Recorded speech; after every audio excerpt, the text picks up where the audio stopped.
एक गांव में शिवम नाम का एक दूध वाला रहता था। उसके पास 2 भैंसें थी। वो हर सुबह उनका दूध निकालता और पूरे गांव में घूमकर बेचा करता था।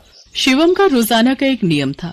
दूध बेचने के बाद उसके पास जो भी दूध बचता था उसे शिवम रास्ते में शिव जी के मंदिर में शिवलिंग पर चढ़ा देता था। उसका दोस्त मंगल रोजाना उसे ऐसा करते देखता था।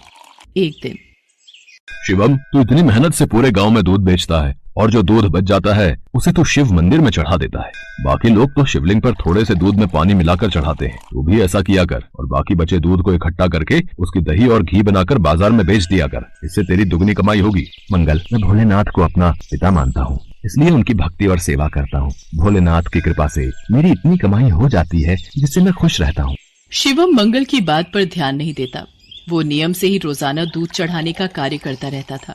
एक दिन मंदिर के पंडित जी ने शिवम से कहा, शिवम, तू हर दिन महादेव का दूध से अभिषेक करता है। तेरी क्या मनोकामना है जिसके लिए तू ये सब कर रहा है? पंडित जी, मुझे भोलेनाथ से कुछ नहीं चाहिए। मैंने कई बार कुछ लोगों को दूध में पानी मिलाकर चढ़ाते देखा तो मुझे लगा भोलेनाथ पानी मिला दूध पीकर कमजोर न हो जाए, इसलिए मैं उनको दूध चढ़ा देता हूँ। अच्छा, फिर ठीक है। एक दिन गांव में तेज बारिश हो रही थी। बारिश के कारण शिवम दूध बेचने नहीं जा सका। उसका आज सारा दूध बच गया था।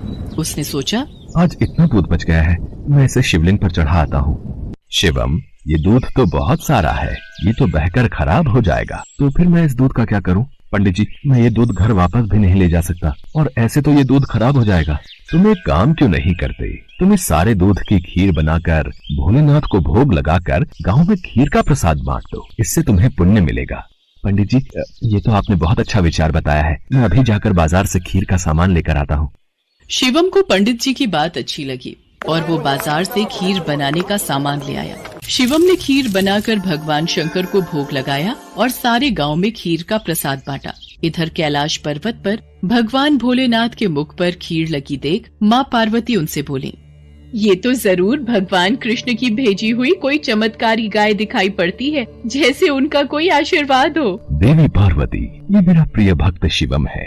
इसकी निश्चल भक्ति ने मेरा मन जीत लिया है। ये मुझे अपना पिता मानकर मुझे प्रतिदिन दूध और खीर का भोग लगाता है। ये मेरी चिंता करता है और मुझे बिना पानी मिला दूध चढ़ाता है। मेरे भोले भाले भक्त की भावना देखो, ये समझता है कहीं मैं पानी मिला दूध पीने से कमजोर न हो जाऊं, इसलिए ये दूध से अभिषेक करता है। प्रभु, फिर तो अपने इस भक्त पर कृपा करने के लिए हमें इसकी परीक्षा लेनी चाहिए। तो देर किस बात की देवी पार्वती, हम अभी पृथ्वी पर चलते हैं और अपने भक्त शिवम की परीक्षा लेते हैं।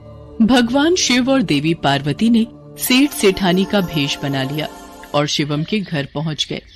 नमस्ते जी, कहिए आपको मेरे से क्या काम है? हमने तुम्हारे बारे में बहुत सुना है। तुम बहुत ताजा और शुद्ध दूध बेचते हो, इसलिए हम तुमसे दूध खरीदना चाहते हैं। तुम रोजाना अपना सारा दूध हमें बेच दिया करो। हम हर दिन तुम्हारा सारा दूध खरीदेंगे और तुम्हें दूध बेचने के लिए पूरे गांव में भागना भी नहीं पड़ेगा।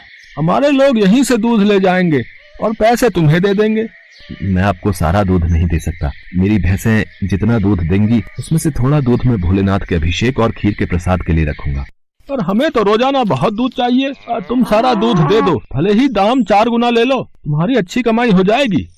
नहीं सेठ जी, मैं आपको सारा दूध नहीं दे सकता। आपको दूध लेना है तो मैं शिव मंदिर के हिस्से का दूध अलग करके ही आपको दे सकता हूँ, नहीं तो कोई बात नहीं। चलो भाग्यवान, हम कहीं और से दूध पता कर लेंगे। ये तो कोई बहुत बड़ा शिव भक्त जान पड़ता है। सेठ और सेठानी वहाँ से चले गए। कुछ दूर जाकर उन्होंने एक गरीब ब्राह्मण का भेष बना लिया। देवी पार्वती, अब हमें अपने भक्त की परीक्षा किसी और तरह लेनी होगी। भगवान शंकर और माँ पार्वती मंदिर की सीढ़ियों पर बैठ गए। शिवम दूध बेचकर मंदिर जा रहा था। उसने एक गरीब ब्राह्मण ब्राह्मणी को रोते देखा। आप दोनों क्यों रो रहे हो? मुझे अपनी परेशानी बताओ, शायद मैं आप दोनों की सहायता कर सकूं। बेटा, हम दोनों कई दिनों से भूखे हैं, हमारे पास खाने को कुछ नहीं है। आप परेशान मत होइए, मेरे पास कुछ दूध बचा हुआ है और एक डिब्बे में ये खीर है। आप ये दूध पी लो और ये खीर खा लो, इससे आपका थोड़ा पेट भर जाएगा। भगवान शंकर तुम्हारा भला करें बेटा, आज तुमने हमें ये दूध और खीर खिलाकर तृप्त कर दिया। यदि मैं आपको भूखा छोड़कर भगवान भोलेनाथ को ये दूध और खीर का भोग लगाता तो वो भी इसे ग्रहण नहीं करते, क्योंकि जिस तरह से मैं उन्हें अपना पिता मानता हूँ तो वो भी तो आपके पिता हैं। तो मैं उनकी संतान को भूखा कैसे रख सकता था, इसलिए मैंने ये दूध और खीर आपको दिया। पर बेटा, ये प्रसाद और दूध तो तुम भगवान भोलेनाथ के लिए लाए थे, तुमने हमें दे दिया। तुमने हमारे लिए अपना नियम क्यों तोड़ दिया? शिवम की भोली भाली और पवित्र बातों को सुनकर भगवान शंकर और देवी पार्वती अपने असली रूप में आ जाते हैं। उन्हें देखकर शिवम उनके चरणों में गिर जाता है। शिवम, मैं तुम्हारी सच्ची भक्ति से बहुत प्रसन्न हूँ। मांगो, क्या मांगते हो? प्रभु, मुझे आपकी भक्ति के सिवा और कुछ नहीं चाहिए। मुझे आपकी भक्ति करके जो खुशी मिलती है, उससे बढ़कर मेरे लिए कुछ भी नहीं। शिवम, तुम मेरे सच्चे भक्त हो। आज के बाद तुम्हारे जीवन में कोई दुख नहीं रहेगा। मेरा आशीर्वाद सदैव तुम्हारे साथ रहेगा। शिवम को अपना आशीर्वाद देकर भगवान शंकर और माँ पार्वती अंतर ध्यान हो जाते हैं। उस दिन के बाद शिवम का जीवन सभी प्रकार के सुखों से भर जाता है।